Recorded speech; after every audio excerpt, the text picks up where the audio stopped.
भिक्षा वाढ माय, तुझ्या हातची भाकर लय वाढ लागतीय. बाबा, तुमचं असं म्हणणं म्हणजे माझ्या कष्टाला सोनं लागतंय. तुम्ही बसा, ताज्या भाकऱ्या मी देते तुम्हाला.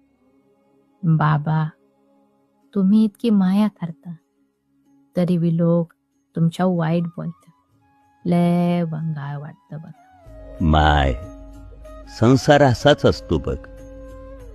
कोणी आपल्यावर जीव लावतं तर कोणी बोलतं.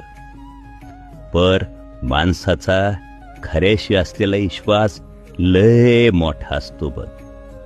आणि लोकांना काय वाटतं याचं मला काय बी वाटत नाही. माझं काम श्रद्धा आणि सबुरीचं आहे बघ.